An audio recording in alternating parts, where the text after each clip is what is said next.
So I'm Bryan Finster, developer advocate for internal to a large enterprise, also lead the DevOps Dojo for that company. And we're talking about, I will back up. We're talking about contract-driven development. And this is the last time I'm using this slide. And one of the problems we're trying to solve is artisanal development, and that's what this is. So classical is a nice way of saying it. So let's say Joel and I need to make a change. I've got a service he depends on. He's going to consume it. So we kind of talk to each other and decide, how we're going to modify the service contract. Then we both go away and code for a while. Depending on the size of change, weeks or months. I'm sure it'll be fine because we wrote it down. And we wait for each other to be done because our changes really don't work. If I deploy mine now, it'll probably break him. So we have to make sure that we're both in sync. And to manage that, we get on a release train to manage that dependency. That's the reason for scaled agile framework. And then we stop everything to fix integration issues after we go live. And I know that nobody but me has ever experienced this, but this is so much pain that I've felt in the past. We blame each other.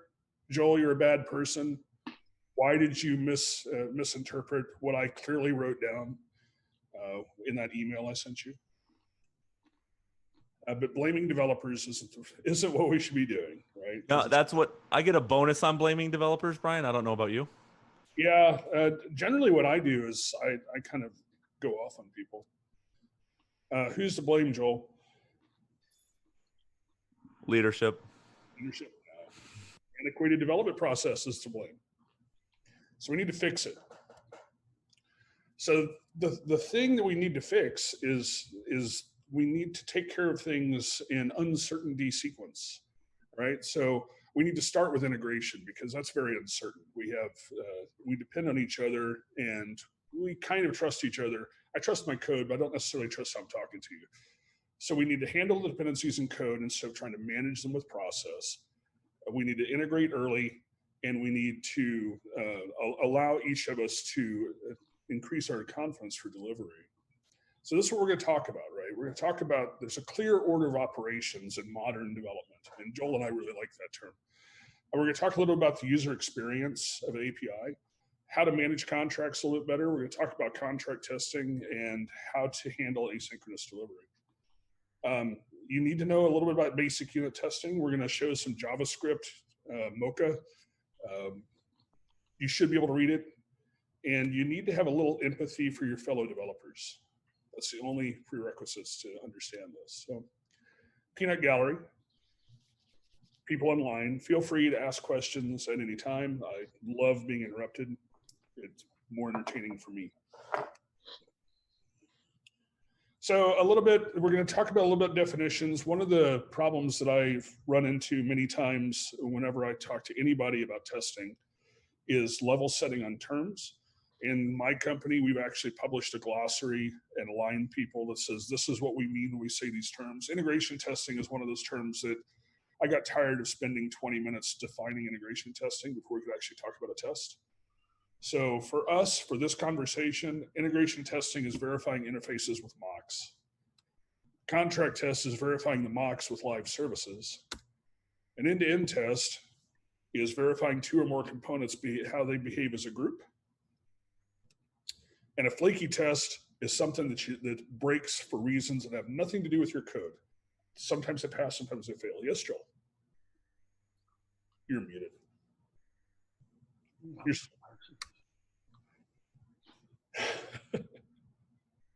Joel, are you trying to say something? I'm on mute. I was going to ask, Bryan, what's a mock? Some of us are new to development. We're going to get to a mock. Okay, cool. Yeah, we'll talk about that later. So, so first order of operations, as everybody should know from math, sequencing really matters. If you don't understand the correct order of operations, you're going to get errors. And I like to relate things back to relate code back to real things. And one of the things I really enjoy, I can go to sleep watching people do machining on YouTube. I really love watching metal chips fly. And there's an order of operations if you want accurate machining done with minimum waste. You know, if I drill a hole first and then try to cut a square to center the hole, the odds of me doing that accurately are much lower than creating a square block. It's finding the center and drilling a hole. So you have to do things in the right sequence to get the right outcomes the first time. Same applies to software development. So the very first thing you want to make sure of in software development is that you have a green pipeline to production, because if you can't deploy what you're building, nothing else matters.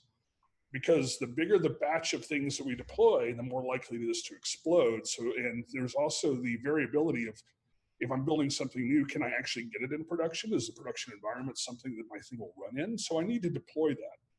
And what you do is you deploy a readiness probe, an endpoint, or if you're doing front end, a hello world. It just verifies that you can actually operate in production.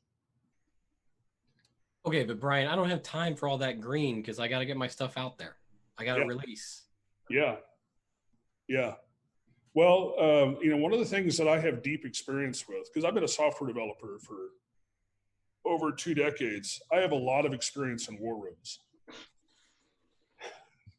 So everything, lots of pizza in war rooms late at night. Wait. For some of us developers that started coding in the modern age, what's a war room?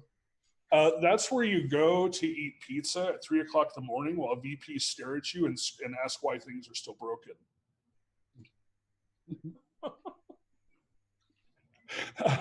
And so everything I do is focused on how do I stay out of a war room, because pizza gets really old, especially when it's cold.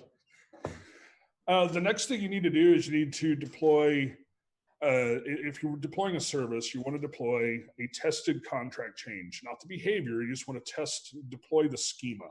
So we've verified that the schema matches what we said it was going to do.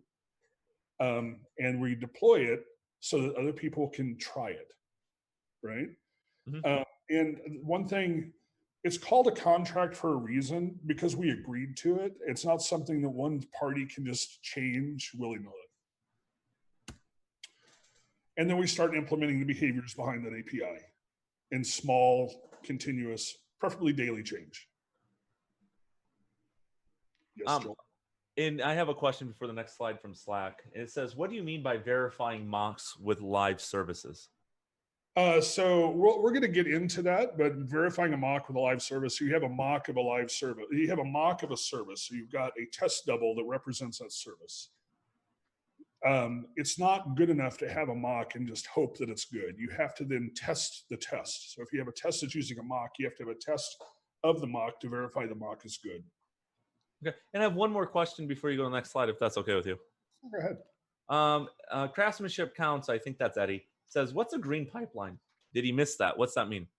Green pipeline means that there's no known defects in the pipeline and you can deploy to production. And there's another question, Brian. So you said interrupt, so they're taking advantage. It says, wait, can we back up to number 2, a tested contract change ... question mark. Yeah. Q coding, can you reframe that first? A question so we have better context. There's a 3-second delay. He's typing on his phone rapidly. Don't drop it in the bathtub. So, you know, when we document a contract, when we document the API, right, you've got to have something that says this is what it's going to look like. And that's what you're going to assert that the actual thing looks like at the end. You have to assert your agreement. So, Brian, do you do this to build your contract? Like one thing, so first I'm going to start with, I have a RESTful service, right? And the contract says I'm going to pass a string called foo. Yeah. Right. So then before I do any more, I write that and then I test that contract change. Yep. Okay. We're going to go through that. I'm going to show some examples of that. Okay. We do have some live code and I can run tests. And one of the other things we're going to do is we're going to negotiate a contract change to a service, and then we're going to do TDD against that contract change. So Q coding rephrased it. He says, when you push a contract, can you then test that it's pulled by each party? No. You don't necessarily know who your consumers are, right? You might know who your consumers are, but in a large environment, you have known consumers, and then there's like the secondary people possibly. It could be that you have none at all, and you have to be very, very friendly. If you look at GitHub's API, it's very, very friendly because they don't know who's consuming it, other than. But Bryan, if it's meant to be consumable or discoverable, do I make sure that it's discoverable right away, or do I first focus on just making sure that the contract is there and does what I want it to? Well, I try to make it as discoverable as possible. But the main thing we're focusing on here is how do you make it friendly for other developers to use? Okay. So a good contract is customer focused. And this is something I really tell people they need to really think about. It's called a service, but it's only a service if it's serviceable to the users. And your users are other developers, and they're your customers. And you need to treat them like customers. You be nice to them, right? Because otherwise your service isn't really a service unless they have to use it, in which case they just hate you. And so you need to, as much effort as we put into user experience on the front end, we need to put in the user experience of an API. Because if you have a confusing user experience, that's how defects happen, right? And if you're in an environment where you have many people in your company that depend on your service, they will hate you because of defects, because probably they're downstream of you and they're going to get blamed for it. Mm-hmm. So here's some good defect generators to make a terrible experience, right? So we've got a date here, and someone decided that we're going to use a format. Now, I don't know if this is a UK format or a US format. It says it's a date, right? But I don't know what it is. And I will say that the examples I have here are from personal pain I have experienced from people who have provided services to me. These are not, wow, no one would do that. People have done this to me. So I'll just level set there. So you should always use ISO dates. Use a standard. If you have something called product number, it shouldn't be a number. Because if it's a string, then I can't depend on it being a number. And you might send me a character, and if I wrapped logic around a number coming in, you can break me. And don't use something like value for property name. Value of what? Because this looks like a date to me. It might not be a date, right? But if I'm just looking at this, I have no idea what it is. So some better experiences, having a consistent domain language is really important. Having properties that relate to that domain language is pretty important. Making your intent clear. And also the API should not just be a direct reflection of your data model, because then people have to understand your data model to use your service. The API should be an abstraction of that to provide information in a way that's user-friendly. And I've also had that sort of thing inflicted upon me where I had to understand the underlying way their service worked and access data to use the API. And it's a terrible way to get anything done. And also, I just want to touch on this. I have a habit of just throwing stuff out there. We're not going to do a deep dive on Helios, but having a self-navigable API, and GitHub is a really good example of this. If you go look at the GitHub API, you can just click straight through to various levels of detail very easily through their API, because they do Helios very, very well. But in this case, we know that if we go to Department 10, we've got a reference that says, oh, if we go to /employees under Department 10, we'll get a list of employees. So again, customer focused, easy to use, good experience for the developers. Hey, Bryan. So how do you pick a time zone? How do I pick a what? Time zone. You use Zulu. You should always use API should publish Greenwich Mean Time. I guess, well, now Zulu time, because it can't be owned by the UK. They should all use Zulu time. And then locally, you should translate that to your time zone. Okay, cool, thanks. Sure. And if you have consumers, be nice to them, work with them, figure out how to make the APIs friendly. And one thing is, especially if you're dealing with request response, How do you make it less chatty? I've literally had systems before where to get the information I want, I have to hit the API to get some basic stuff and then hit it like 3 more times to get details. And if you're trying to build a really fast system and I have to make 4 API calls to a service when I should just be able to hit it once because they had a friendlier endpoint, it slows everything down and it's not good for anybody. So make sure that you're trying to design things to give people ways to get the information in a way that they need to reduce the chattiness. Bryan, is there a need though to balance that with payload size, or do you just use something like pagination to? I would use pagination, right? But I mean, just understand the personas of the consumers of your API, just the same as you would with a front end, right? What kind of thing do they need? How do they need it shaped? GraphQL is a good way to make that even easier to do. But if you're using REST, try to make sure that you understand what they need so that they don't have to go looking for it in multiple hits. Bryan, should I ever write an API if I don't know who the customer is, who the consumer is? Well, you know who you hope your consumer is, right? So it's just like any other product. You could write an application for releasing into the wild, but you're going to do some persona mapping anyway to kind of understand who the expected customers are so that it's a valuable thing. Mm-hmm. And you can do that with a service as well if you don't know who your consumers are going to be. The way you do that is you use it yourself, eat your own dog food. Is it hard for me to do the thing I'm going to do? And you can still screw that up. I think one of my favorite scenes, we were talking about Silicon Valley earlier, and I think one of my favorite scenes in Silicon Valley is when the rep from the VC sits down to use Pied Piper and she can't figure out how to use the user interface because it was designed by engineers and you had to be an engineer to use it. Right? So if you have to be on the team to use the API, it's probably a problem. Yeah. Can we quote you on that? So how do you get to know your customer then if they're not on your team, if they're maybe even not even at your company? Empathy. I mean, it's the same way you'd know your customer if you're building an application who's not in your company. I mean, you have an idea for something that's going to help them. And then how do you get feedback from, find out how it can be more helpful?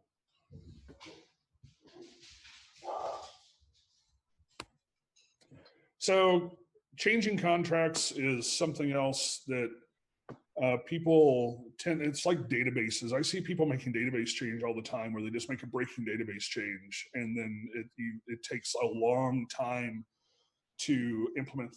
You've got to cut like a giant feature branch and do all this change to catch up with the giant breaking database change because they weren't handling the change properly.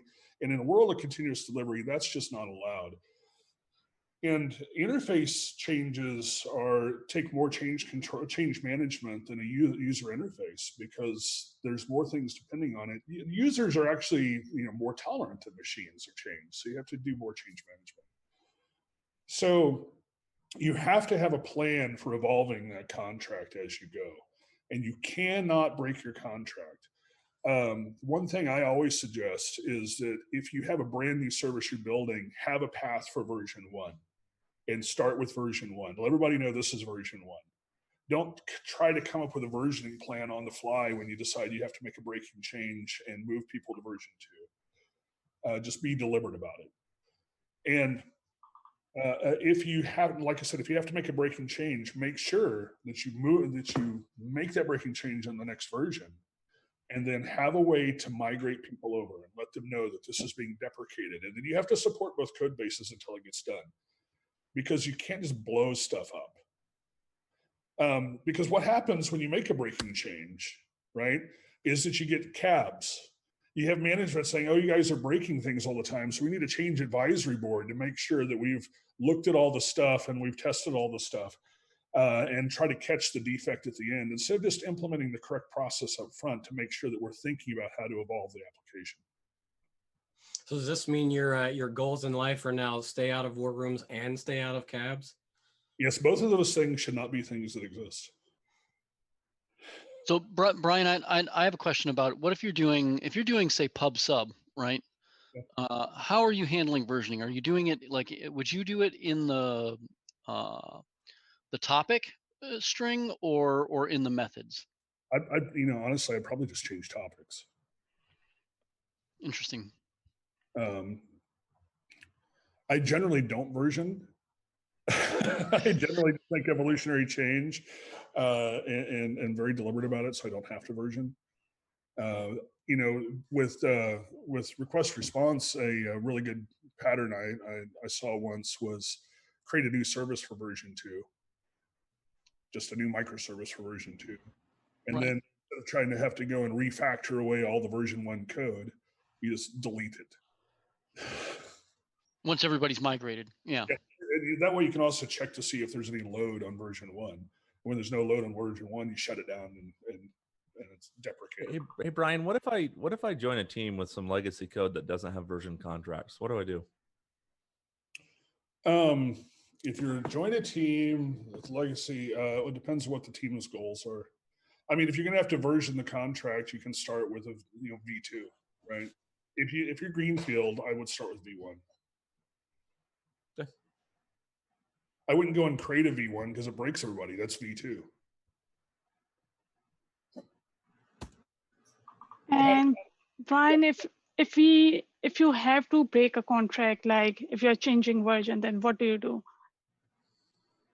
Oh, well, I'm going to show you. Okay.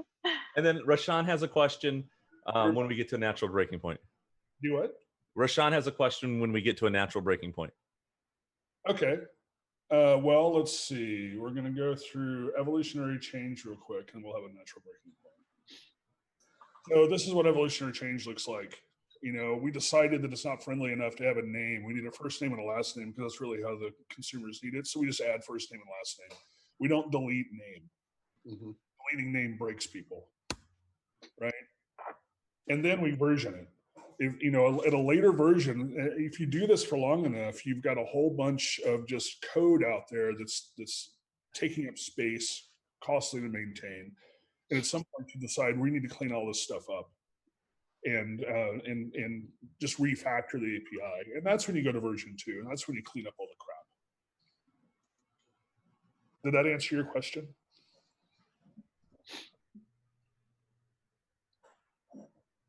I think so. Should be good. So we're about to go and talk a little bit about this. So what was the question? Rashawn wanted to know, this is more an API, I guess it's contracts. Is it better to have more topics? Is more topics better than a bigger payload in an API contract?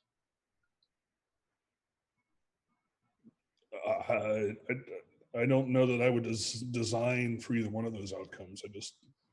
So the question is, Rashawn, is there's a different design, but we can plug slack.cantoncoders.org where we can have a good old debate on that.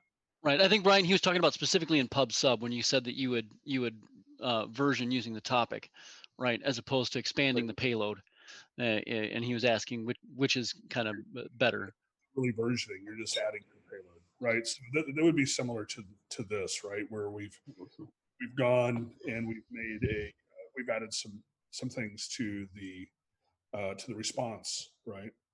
So this isn't versioning. This is just evolving and expanding so that we can contract later, right? So when you contract, then you have to version because you're deleting. So if you're doing an addition, it's not a versioning change.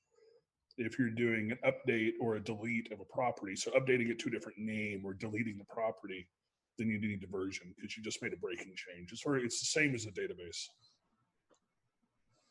Yeah, this kind of reminds me of HTML, Brian. Like in a sense, it's always been evolutionary. So the tags that we used in 1996 are still pretty much supported by Chrome because yeah, some went away. But I mean, nobody, no browser maker wants to make old websites broken. They're going to blame the browser, even though it's not exactly their fault. IE6 called. They want their blink back. I had a slide because I wasn't clear what I was talking about with contract-driven development. So contract-driven development is just starting with the design. It's starting with the document, starting with this is how we want to talk to each other, right? So we agree to what that schema looks like, document the schema in a testable format, and this is key, testable, and then continuously test against the documentation. right? And then help consumers continuously test against the documentation. How do we help the consumers do that as well? Because if we can't test against the documentation, then you have an idea for what the API might look like. And I can't tell you how many times I've seen APIs documented in email or Confluence and then delivered in like 2 months, and they were completely different. Yep. Or they changed the spelling, or they took a contracted word and expanded it out, or vice versa, because it just, we'll just do that, right? And that's where those war rooms come in. But if it was in a testable format and we were both testing against it, that wouldn't happen. So what do you mean by a testable format for the document? We're going to go into that. So if you're not kind to your peers, at least pretend they know where you live and will hate on you a lot. Okay? You can be empathetic, at least be fearful. So like I said, I've mentioned some of these. These are absolutely, never document a API with one of these. No conflict. How about Jira? What about Jira? It's not on the list. No Atlassian tools. Rally. No semaphore, right? No smoke signals. None of those things. Okay. This is the absolute minimum. So you just documented a payload in JSON, checked it into the project with everything else, and I told Joel where to find it. Okay. What? And I'm testing against this. I assert that my API looks like this document. Every single build. So we negotiated this? We did. I lost, obviously. Yes, this is what we negotiated. I need better legal representation. Which part should we change? Are we to the point where we want to arbitrate a new change? No, because I don't actually have this in code. All right. Well, let me know when I can make a change. Well, I can show you what this looks like, right? Not. Right. What else do you need? Code here. Is this real code, Brian? That's real code.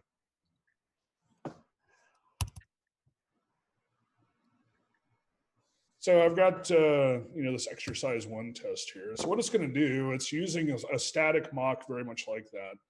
Starts the service, and then asserts that the schema matches, right? And I'll show you what that looks like real quick, because it's very, very simple. So over here, we've got the schema that we're asserting against. We're going to return a random number. We have a tradition on my team that any new service for the readiness probe, or I'm sorry, the liveness probe, it will return a line from the closing song from Portal. That's just a tradition we have on my team. I suggest having a fun tradition. Coding should be fun. So this is a payload. Joel, this is what we agreed on, that we have a random number. Gladys is going to return a Gladys quote, and then the maximum value that you sent me. Okay. And Sounds good to me. The test is just, we're going to get the random number endpoint. This is Chai going and doing the request. And I capture the response. And then I'm trying to make sure that, this is a success, so I should get a 200. I'm testing here that the response I have here has all of the keys from this. Yep. Right? I'm also doing a little bit of assertion against behavior. I'm not doing a deep assertion against behavior. I generally do that in a different kind of test, lower, and I'll actually use a functional test that's bound to the service to test overall behavior. But I'm trying to make sure I have some minimum testing that I'm actually. So you said some things in there that I'm kind of confused as a behavioral test. I thought this was about contract-driven development and contract testing. So contract testing, I'm focusing the scope of my tests on the interface, but not how the interface is populated. I have other tests that I focus on how the application works. Those are two separate concerns. Oh, so these are different tests. So this is just testing the contract. that I'm Yeah. not in violation of a contract? Yeah, the main thing I'm doing here is I'm verifying that the schema is correct. I'm also verifying I'm actually talking to the controllers. Mhm. But I'm not doing a deep test of the controllers. I'm just, is it working? That makes more sense. So I'm not. So what's the difference between a contract test and a behavioral test? Behavior test, I'm going to test that for particular inputs, I get particular outputs. Mhm. And that the overall business logic works. Mhm. So since And you're in a testing- contract test, I'm just making sure it can serialize and deserialize, basically. Basically, yeah. And Cool. and I'm also testing that the interface is actually connected to the business logic. I'm gonna go apply to be a senior developer now. Yep, you're done. That's all I need. And you have to make sure you're confident but not arrogant. That's a different live stream, but check out and watch events.cantoncoders.org, July 22nd. Ask Karen those questions. Sorry for the advertisement. So, I mean, this is pretty simple. The problem with this kind of doing a contract test is, number one, I've got to maintain, this is really trivial, but if I have a very complicated API, I've got to go and maintain it all in hand-coded JSON or something. Either that or I'm recording my own service, but that's not really being contract driven. That's being contract responsive. I'm going to record my service and make my tests match, but I'm supposed to be matching my tests to this. I don't really want to do that. It's a good way to start if you have something simple. Or if it's just a simple thing, you can just stay here, but there's a better way to get it done. Is this like a version of also test-driven development because you're writing that first? Yeah, everything is test driven, Yeah. right? So everything's outside in. If you're doing a front end, for example, you don't just start coding. You've got a wireframe that it's supposed to look like. And if you're really advanced, you've got testing tools that will assert against that wireframe to verify that it at least has those components in it. You can even test for colors, that sort of thing. If you're building business logic, you're using behavior-driven development, where we define with tests how it's going to work. We do acceptance test-driven development based off of those behaviors. Contract-driven development is doing test-driven development against the defined contract format. And that my project manager know that because they just tell me to write code. Yeah, that's because you're more productive if you type. Yeah, that's what I heard. Yeah, That's what I heard planning's waterfall, and we don't do that. I heard it's better to save up 2 hours of planning than 2 days of fixing code. Yeah, see, that's just crazy talk. It's better to be in war rooms. I think, is everyone being sarcastic right now? Yes, very much so. Just clarifying. Oh, come on. I really wanted more pizza in a war room. We do have some audience members that are not in the are in our cultural base, and so just to clarify, Bryan, you're recommending teams actually do plan contracts before they start coding? Yes. Okay. And then implement them iteratively. I was having a conversation with someone today, and I told them the problem with continuous delivery is that nobody believes it until they do it. And that the other problem is that if you work someplace and management decides to stop doing continuous delivery, people quit because its support goes up. And this is the key skill for CD, is understanding how to manage APIs and evolve them rapidly, safely, and in a friendly manner. Eddie's saying that sounds like unit testing, TDD, in small batches, every single good practice. Would you say Eddie's correct? Well, except unit testing is a specific kind of testing. I would say continuous testing. I think we derailed the speaker about contract-driven development. It's tests all the way down. Right, open API. It's a good stuff. Yeah, I'll tell you that there's two key things that you need to fall in love with if you want to do CD. One is testing, and the other one is measuring it. So here's some better tools, right? If you haven't heard of it, Open API. It used to be Swagger, but it's now a standard. It's Open API, and I'll just go here. And if you go to openapi.org,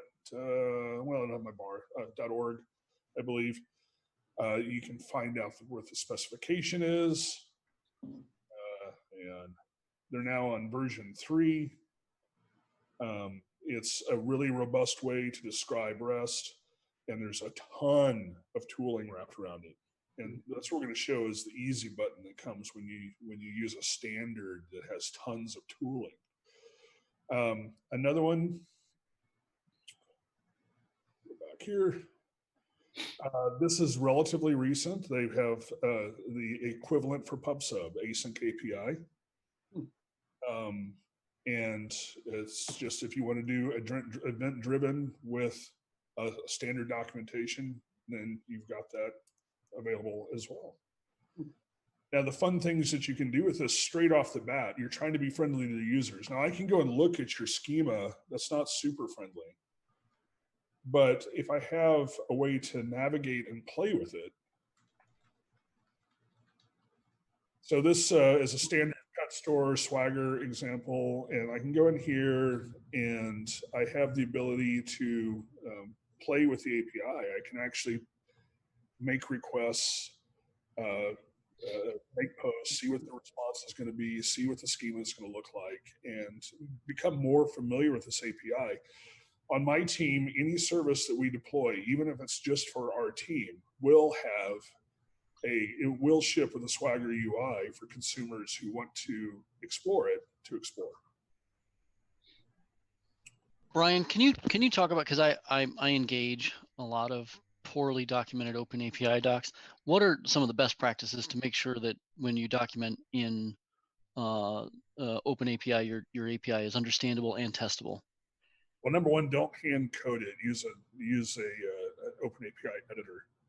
That's item number one. Make sure that you start with a testing tool day one as well, or you'll spend a long time cleaning up your poorly coded Swagger file later. And I'll show you some of that here in a minute.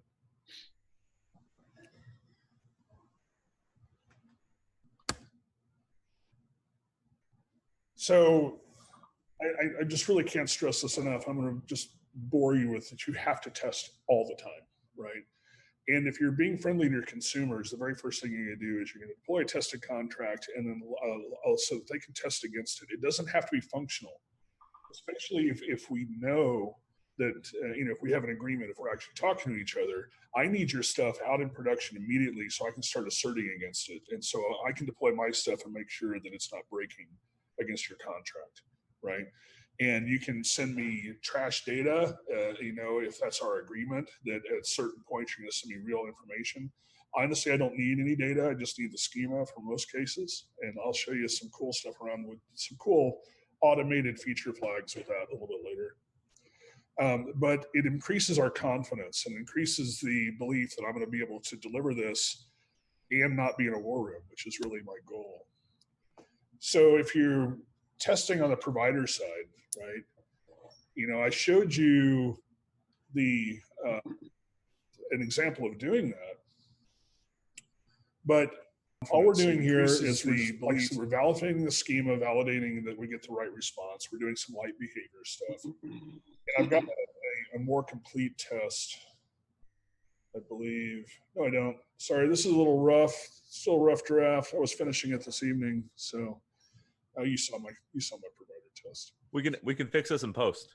Yeah, fix it in That post. will make you look really good. You also want to verify, don't forget your errors. Don't just test happy path on this. If you're publishing that you're going to have errors, then verify that you can actually do those errors, and so you're handling those errors in a friendly way to the end user so that they're not getting unexpected responses. And then tell them what kind of errors you're going to get. Bryan, when you're designing a contract, do you recommend teams start with errors or mainline cases first? So for me, the very first thing I want to do is I want to get them the information for the happy path so they can start asserting against it. Now, when you're publishing the errors, you can publish that this is what the errors can be, but it's going to take some time to implement that. The happy path is really easy to implement because I can just send you dummy data. Okay. But you do design error state. You think about it in the foremost part of your brain. You design it first. You don't code software. Professional software developers don't just start coding. Well, then we'd be waterfall. .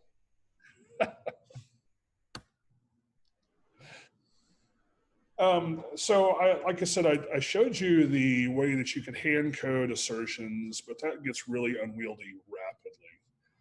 But if we use something like OpenAPI to document it, then we get elevated levels of tooling. And so here's one of the tools I really enjoy. You're asking about how to deal with testing your document. Mm-hmm. Start day one with no document and Dread, because Dread will validate the documents in the right format so that you can use the rest of the tooling.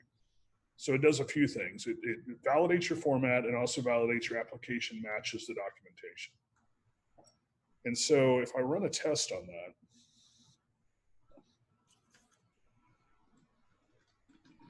Is Dread pretty new? no, Dread's been around for, I first ran across Dread back in 2015. Must have missed it last year. I was looking for stuff like that. So this test here, it runs Dread. So what it's going to do, it's going to start my server, and then it's going to tell Dread to point my API document at my server and compare them. So it's taking the YAML file, and I'll go back to that here real quick. It's taking this YAML file that is defining my service and asserting against every single route and that the schema matches. The other thing is that by default, it'll auto assert any positive. If I want to assert an error, in this case, one of my routes, I say that if you send me a number that's out of range, I'm going to return you a 416 error, right? And so I had to, this is the code I had to write to assert against the entire API. And that API, this API is, it's bigger than that first example. It has several routes in it, including a health check endpoint with lots of objects, right? And that's the entirety of the code I had to write. And I can run this on every build. I can run it. I run this actually as a pre-commit hook on the repository. So that if I'm trying to commit, it runs all of my tests, including all of my provider contract tests, to make sure that I'm in sync. So that if a consumer wants to come and pull this file and assert against it themselves, they can go and do that. And we're 100% documented accurately, right? Plus, of course, I'm serving the Swagger Navigator up front so they can play around with it, and they know that Swagger Navigator is correct because I assert against it every single build. Hey, Brian, I have a question here from Eddie. Yeah. He says, are we just verifying that the names of the body elements are the same? What about the types? What about the shape of the values / validations? So the validation is validating that the property names are correct in the location, in the correct location of the correct data type, right? So it's validating the whole schema, not just that the properties exist. It's also validating your routes are accurate because you're documenting the routes. If you look here, and I'll go through this a little bit. So you've got your different routes here. So this route here would return the Swagger UI. Mm-hmm. So if you just go to my service, you don't know anything about it, the first thing you get is a navigator to tell you about it. This returns the JSON of this document. Mm-hmm. This returns a person. And here's an example of what that person looks like. Mm-hmm. This returns a random number. Mm-hmm. Right? And you can see that you can either get a 200 or the request is out of range, you get a 416. Mm-hmm. And then down here, we have the definition of the different objects. Right? Okay. So like a person has a pet, here's a pet object. And, you know, a person can have, well, this person can't have a pet. A different person has a pet.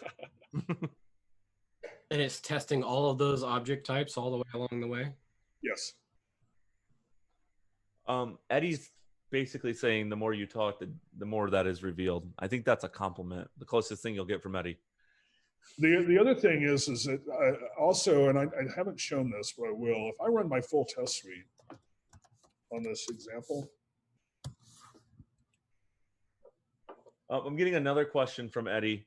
Does the QA team run the test suite or do the developers? Or is that handled by the project managers? My head just exploded.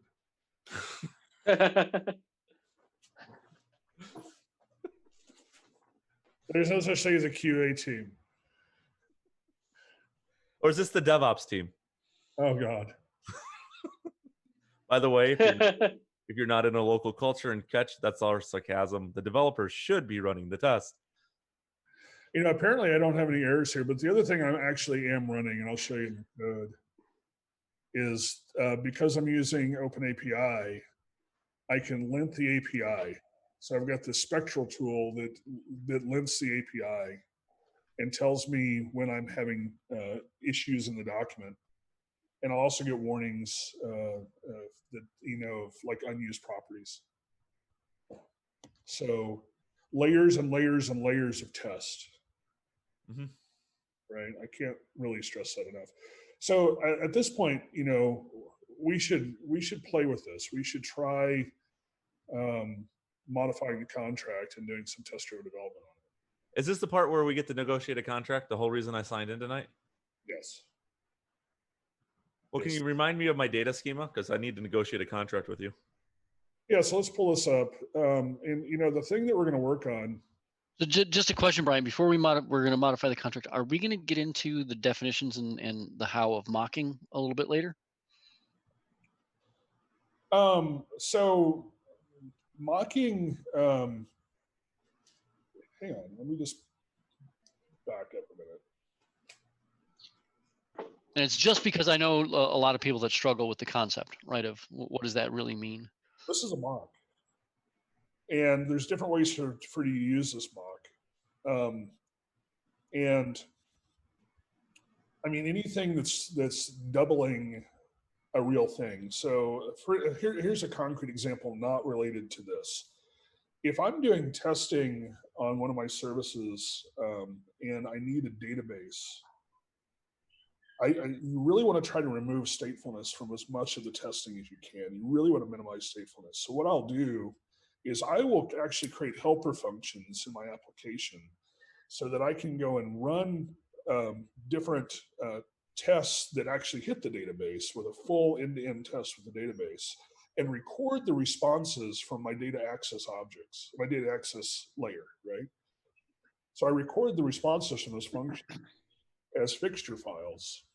And then when I'm running a functional test where I do not want to hit the database because I want to have a steady state, then I will inject those fixture files as the response from that function. So I'll say, you know, I'll use in this case, I'm using JavaScript, so I'm going to use sign-on. There's other things for Java for this. Makito is a good tool for this in Java, where you'll say, instead of using the real method, use this representation of what the method responds with, right? And so it rewires the application so that when I call that method, instead it returns the response that I recorded previously. And so that I can run a test a lot faster and not have to worry about test data management, which is a very difficult problem. Hey, Brian, it sounds like a wonderful topic for an upcoming live stream. So if you'd like to see a test doubles live stream about mocking, stubbings, fakes, spies, and I forgot the fifth one, drop a message in Slack or Twitch chat. I want you to remember, though, the rewiring thing, because we're going to talk about using mocks in a much better way, especially when you're dealing with downstream with dependencies. Are you volunteering to do that presentation? Well, it's part of this presentation. Okay. I try to be full featured here. All right. So anyway, back to this, right? So I've got an idea right here that we've got this random thing, and this random endpoint is supposed to return a random number and a random lyric from Still Alive from Portal. Now, in the song Still Alive, Gladys suggests that maybe if you don't like her help, you should get help from Black Mesa. And so I've suggested that maybe we want this alternate help property so that you have some advice from the random of where else you can get help if you don't want Gladys's help. So this is what I think that you want. Do you have some other suggestions for this? Are you asking me to make a change? Yeah, so I just uncommented this because I think this is what we want to implement. Well, I'm just a project manager here. I have a lead developer on the phone call. Insia, what do you need it to be? Probably important then. Do you need another data type? Yeah, sure. We can try that. Want to try this? Yeah. You like this property? I mean, is there anything that would make this property easier for you to understand? Or, I mean, it's just alt help. I'm not sure if it's very clear. Yeah. We can change its name. I mean, if it is really helping, we can change it to like Really helping. Well, I mean, it's alternative help is the intent. I mean, we could call it alternate help. Would we put an underscore in it? You could. I'm a big fan of camel case, and if we put an underscore here, the rest of the API is camel case, so it kind of be an inconsistent experience. Oh. I mean, but it will also like highlight that, okay, this is the second option we can get help from. This is just a to-do. So I think alternative help, and then we're going to return a string message, right? Yeah. And so that's just going to be like English or some other language that could be represented in a string type. Yep. That's not a foreign key or anything. No. It's just in this case, it's just the name of whoever's going to give you help other than Gladys. I don't know. I'm just a project manager. I got to lean on my lead developer, Insia. Are you good with that? I just write the checks around here, or I pretend to. It's good. Okay, so we've agreed it's going to go and be this, right? So I'm going to save this. I'll run my test. Wait, did you just run a full recursion of tests? No, I'm just running a contract test for this. Does that take 2, 3, 4 days? What? I might trigger James. No, it's like smart. It takes 4 minutes. The property's out here, and I can lint to make sure this is actually being used. But actually, let's go over here to the actual contract. So it's gonna be over here in random. Hey, did we change the version, by the way? We didn't, because it's not a breaking change. Oh. Right. So I've got, I've already queued this up. So all right, so we'll just uncomment that and we'll run the test. Of course, that's not going to work, right, Brian? Quiet. Yeah. I mean, it's hard to tell Brian he's wrong, isn't it, guys? Oh yeah, the test failed. Whoa. Yeah. Your contract and your app don't match. Whoa, that's a lot. I believe that's called a broken contract test. Yeah, yep. If only I had done some pair programming there. Well, this would be mobbing, to be honest. Yeah, that's true. So let's see if I can match my spelling. I suck at spelling, which is why I use contractions a lot, or abbreviations. Okay, that passed. But I see error. No. So what you're seeing here, I'm sorry, is this is a log message from the service that it was made that was out of range, and so it triggered this 416 error.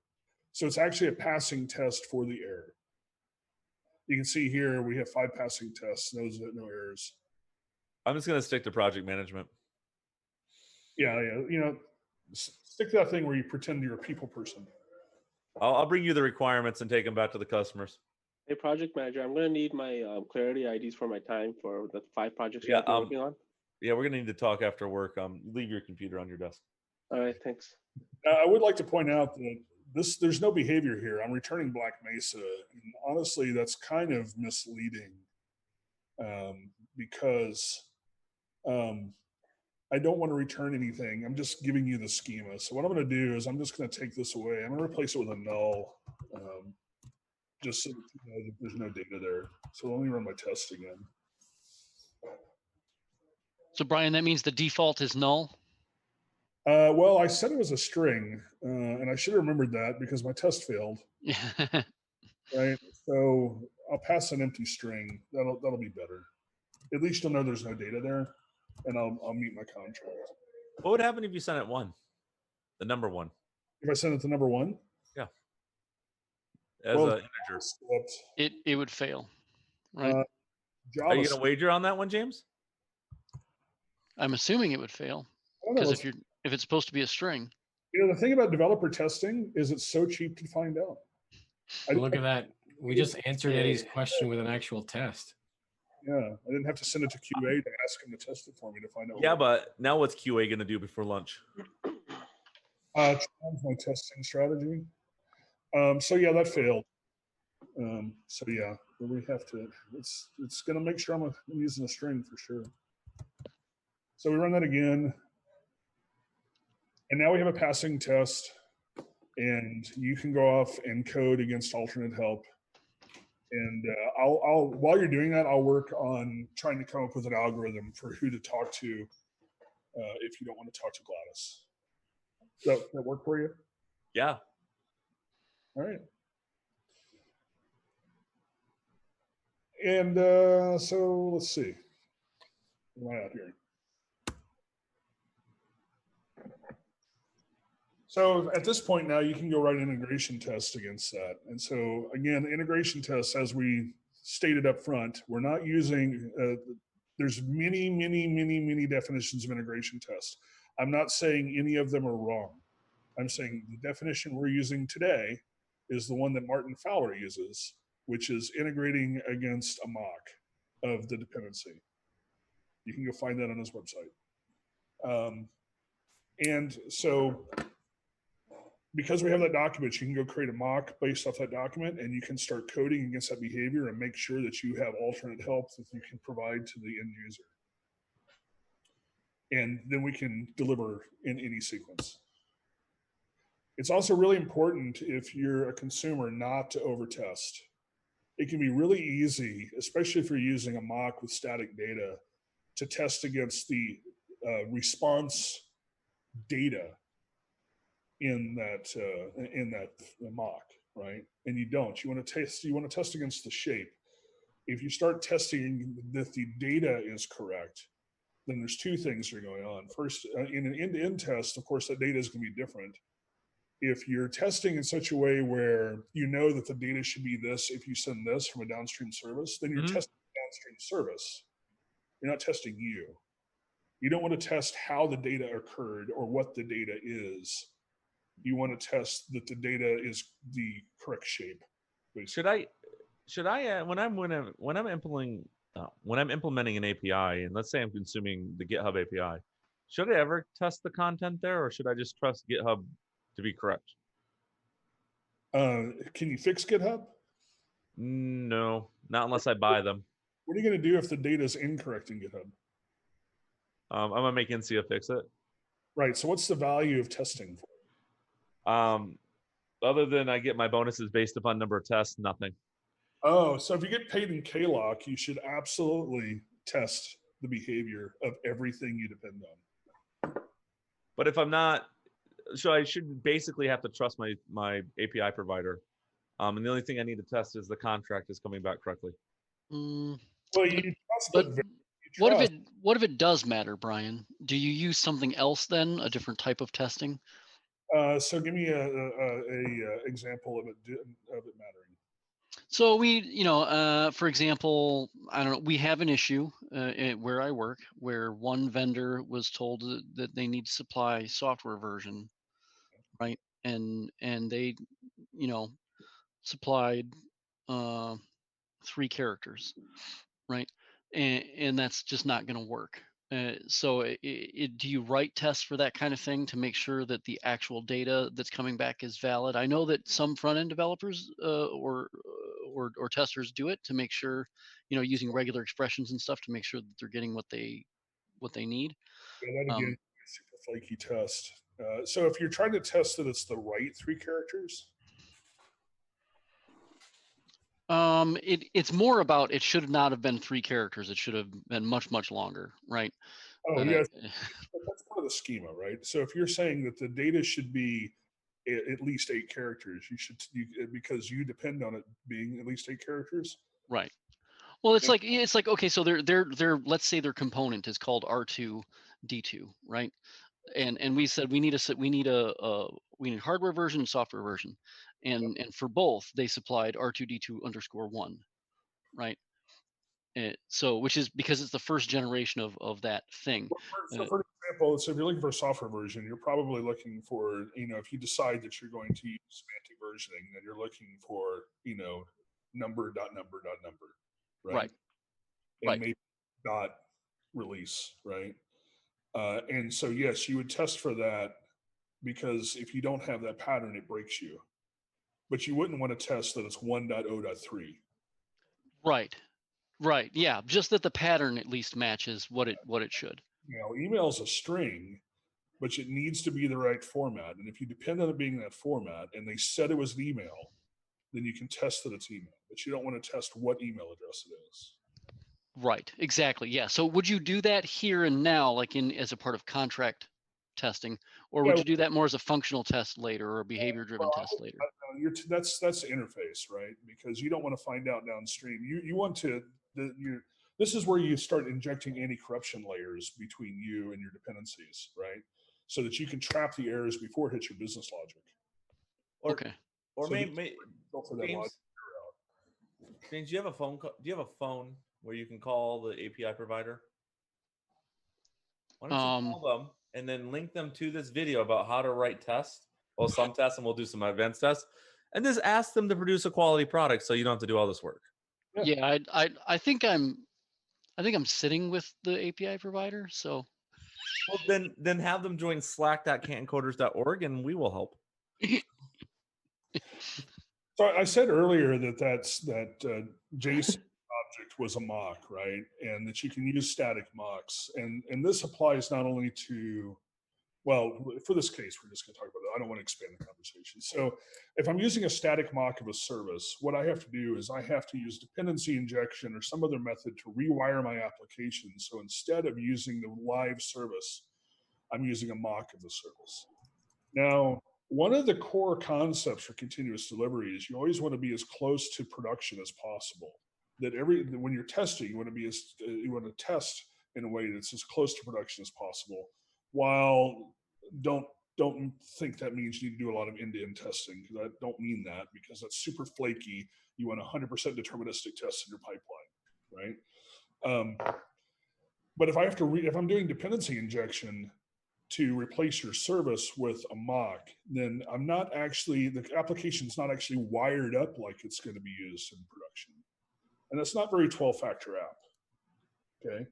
So what I want to do instead is figure out a way so that I'm not rewiring the code, I'm just doing something external to the code to not touch you. Which brings us to virtual services. And so a virtual service is a mock that acts just like a service, only you have no control over it. And it doesn't actually have any logic, right? So what you've got is something that all it does is respond as if there was logic behind it, but it's just sending you dummy data. That makes sense? Mm-hmm. And so a tool that I like to use if I'm using OpenAPI is this tool from Stoplight called Prism. And what Prism will do is it will mock an OpenAPI document, and all you have to do is say Prism mock, and here's an example document, and I will post it. I will cut and paste this into the chat if you guys want to send it out to the world and people can try it. Are you going to install a Trojan on people's computers? Yes, absolutely.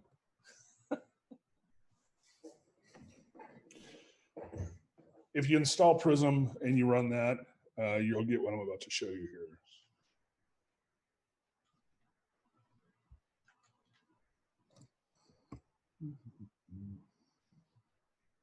Oh, wait, I'm in the wrong thing over here. There we go.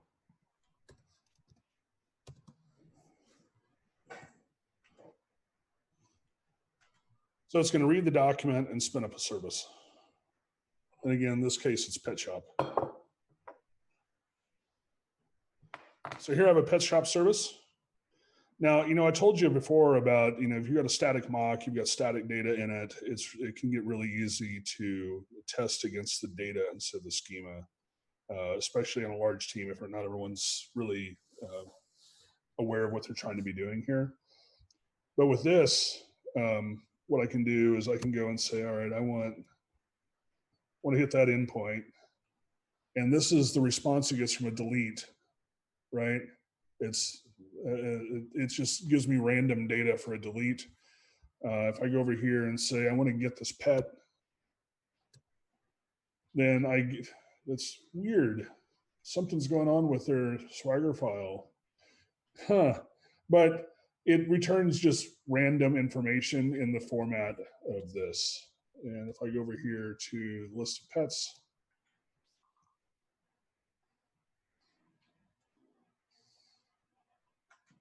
the thing that's scarier than a presentation is demonstration.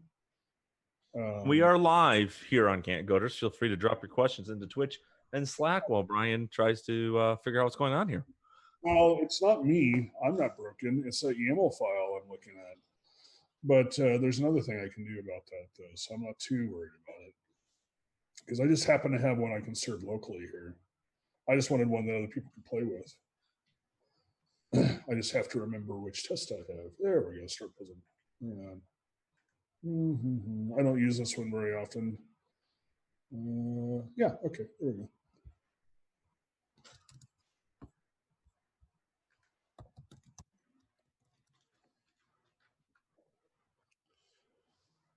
Except I have an error somewhere. Is your test proving that? It is. I think I renamed a directory and didn't rename the script. Where's my thing? Give me a second. Here's my virtual pet shop.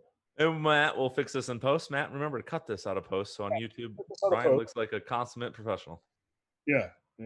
Well, this is how developers develop. It's all mistakes all the time, which is why you have to test like crazy. Speaking of which, if you'd like to see mistake-driven development, you've turned into the right Twitch channel tonight. MDD. This is what fail fast is all about, right?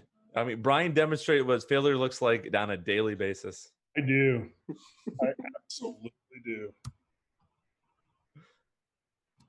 Weird. Oh, that was let's see. Here's my health check. Huh. Something weird's going on. While this is happening, join slack.cantoncoders.org because after this, we'll do Lean Coffee where you can ask more in-depth conversations about contract-driven development. Now, I know what I did. I forgot a flag. There, that's better. There we go. I forgot the dynamic flag. So here we go. That's what I was wanting to show you. It throws lorem ipsum at you with random data. Before, if you don't throw the flag, it just tells you the data type if it's a string, right? But if you tell it dynamic, then it gives you just a random. So in this case, it's going to be a random sized array with random data with the right property shape. And so with this, instead of rewiring my application, all I have to do is modify configuration. And that's really what you're after. So in a dev environment, I can deploy this service in a dev environment, start it up, and then tell my application to point to this URL instead of the URL for your live service. And I can test as if I'm touching your live service, but I'm actually touching a mock. So Bryan, super important question. Does this work with async API as well? No, this only works with request response. That makes me very sad. Well, and I haven't had a chance to dig into all the tooling for async API, but there is tooling for async API. Awesome. Right. This is great. I just don't have a demo for that. Sorry. And this is all free? Yeah, this is all open source. One of the key things, because of the role I have and who I'm trying to help, which is everybody in my company, I only pick tools that are language non-specific and open source.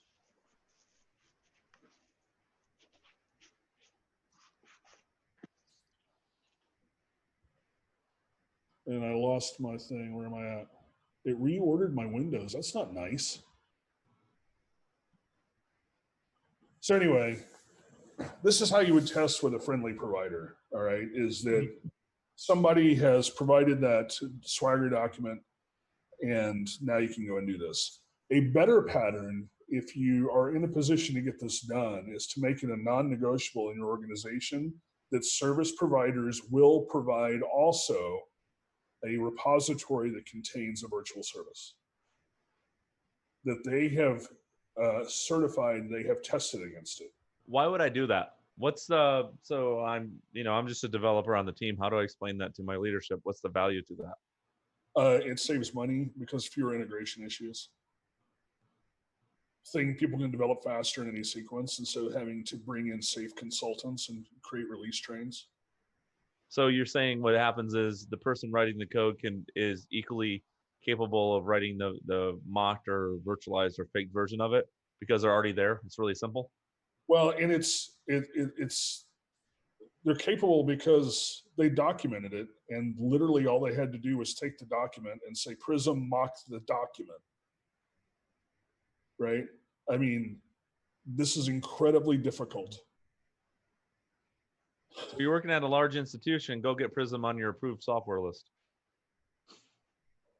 Well, I mean, I work for a large corporation, and if you have any kind, so let me just say it this way: if you work for an organization where common open source tools have to go through an approval process, then you can't actually develop anything unless you have no external open source dependencies in your code. Is that why I'm required to code in assembly?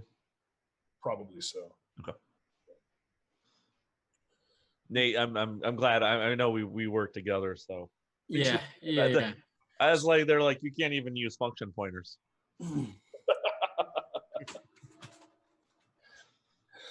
But I would really press for this pattern of providers providing a service mock so that you can test. Now, not everyone's friendly, or you may not have a way to enforce that. They might be external to the company, whatever, but you still need to come up with a virtual service to make it easier for you to test, more reliable. I don't have a demo for this. I'm sorry, I ran out of time, but I do have a link to it. So Montebank is, again, a language non-specific tool. It's very light. There's books on it, or at least one really good book on it.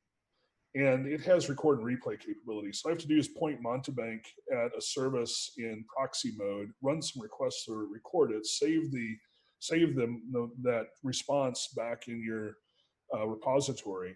And then anytime you want to test, all you have to do is start Montebank, feed it the service mock, the imposter is what Montebank calls that, and then use it as a virtual service.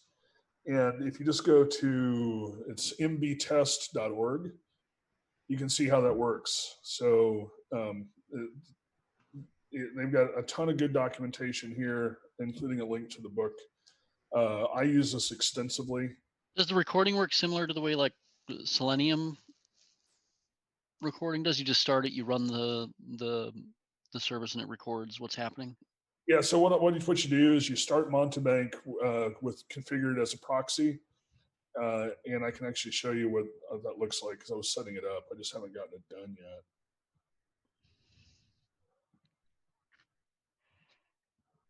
Let's see.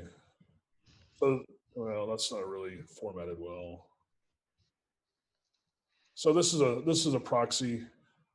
I don't want to show that proxy. None of these are good proxies to show. Anyway, you just tell it what endpoints you're going to point to. You tell it, give it some configuration information about whether you're going to record, how you're going to record, that sort of thing. It's really lightweight. And then you record it, and then there's two ports in Montebank. One's the controller port, and you tell the controller port, give me the proxy, and it spits out the JSON file for the proxy, and you just or the imposter, and you save the imposter. And then when you want to run it again for another test, you just start Montebank, say here's the imposter, and then it's ready to go, and you can start using it as if it was the original service. Now it's doing pattern matching against the request you send. So your service has to be specific about that request. If you need a different request, you have to re-record an imposter that also includes that request. It's a very powerful tool. You can also do performance testing with this because you can inject latency into the response. You can record what the actual latency was. You can actually change the latency and see how your application performs against real latency, but using a virtual service. So I would use Prism for very simple testing of the contract.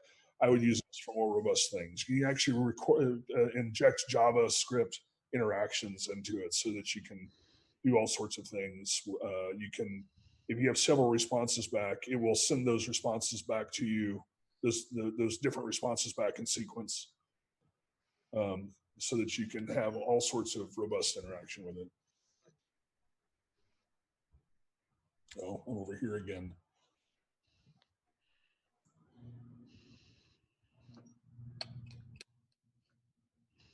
Oh, haha. Defect my deck. So we talked a little bit about validating a mock. You know, like I said, it's important to have a mock if you're a consumer, so you can test in a deterministic way, but you still need to verify that that mock is current and correct.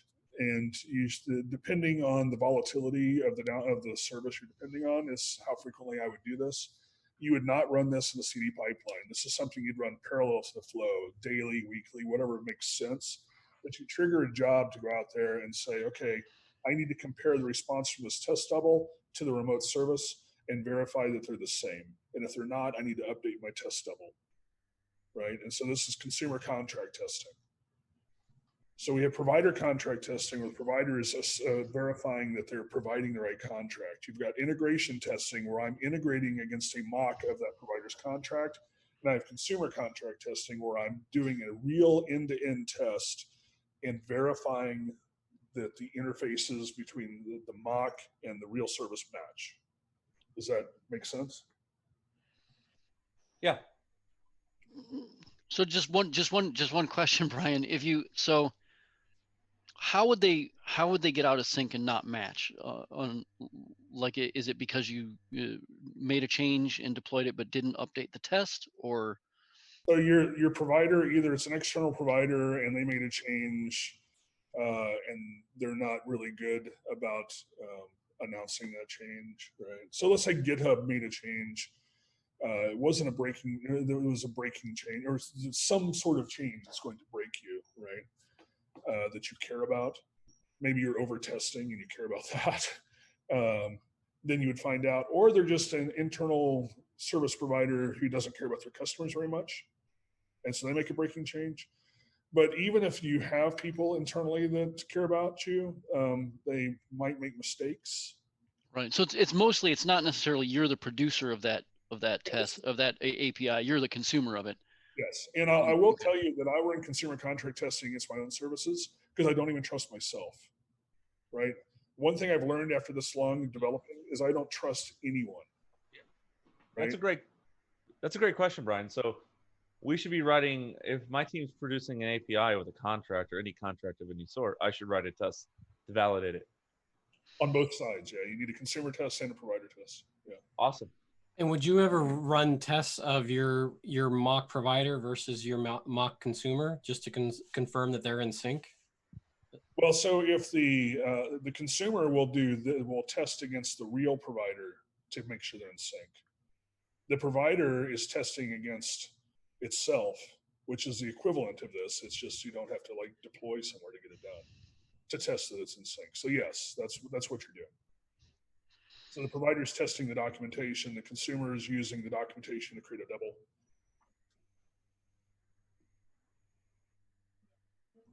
Right. Cool. That makes sense. Okay. So like I said, it's flaky, run it outside the pipeline. End-to-end test also run outside the pipeline. You don't want a flaky test in the pipeline. And again, a flaky test is one that just breaks for no reason. You'll also hear consumer-driven contracts. Usually if you go and Google contract testing, you'll get consumer-driven contracts. And this is a pattern where the provider and the consumer share a tool that allows the consumer to request changes to the provider's contract in an automated way. There are use cases for this, but it is not a general contract testing tool, right? This is really good for services inside your team to make sure they're in sync. Pact is a very common tool you'll see for this. It's also if you and I are in a related, are working together on a product, but our services are on different teams, and we have to make sure those things are in sync at all times. It's a really good way to make that happen.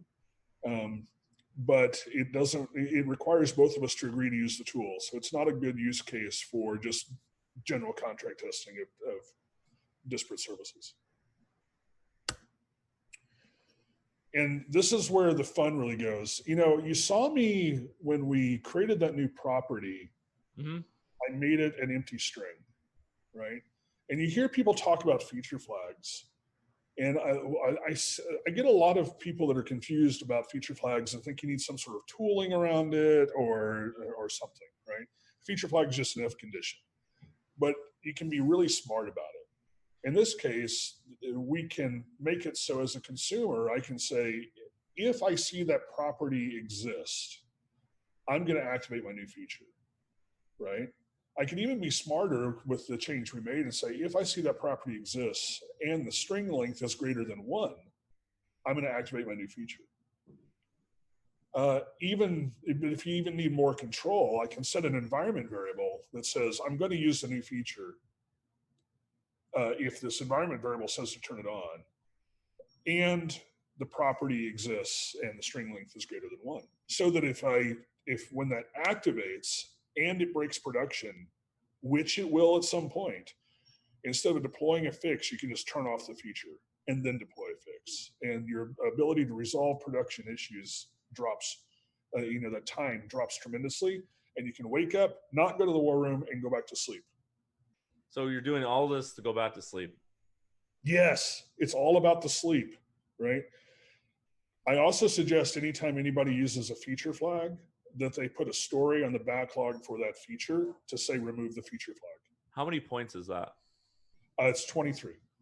Thank you. Sure. So just to sum up, and I know that this has gone on a little bit, but we've had some banter, right? All contract-driven development is just defining an API wireframe before coding that we all agree to, and then start working on it. Right? We deploy the API first. We let consumers give feedback before coding behavior, if at all possible. We want to get that customer feedback. We both test on every build. We don't wait to integrate at the end with end-to-end tests to see if it works. Pay it forward, be nice to your fellow developers, document well, even if you don't think that it has value, it does have value. Supply virtual services whenever possible. And don't break my contracts because I will be coming after you. Thank you, Bryan. Thank you, Bryan. Thank you, Peanut Gallery. You're welcome. So if you're on Twitch and you'd like to join the Lean Coffee, James or someone or Yusuf or someone will drop the Zoom link out. Join us. Into Twitch or Slack? Let's be crazy tonight. Let's join. Let's be crazy again, huh? Yusuf, can you drop it in? Bryan has pushed me into NPM hell, so. I am. And I'm going to turn off the Twitcher here, and I invite everyone to come to join us. Tomorrow night we have Lean Coffee, where we talk about your topics based upon your votes. And I think the next upcoming topic, which is going to be really interesting, is Karen's going to be doing a Lean Coffee for new and growing developers. So maybe contract development's a little beyond where you're at. Maybe you're curious about when to use a do while versus a if statement. The opportunity for a seasoned developer to answer your questions is coming, I think, on July 22nd. All of our events are on events.cantoncoders.org. And I appreciate you for tuning in tonight. And thank you, Bryan, for taking your time.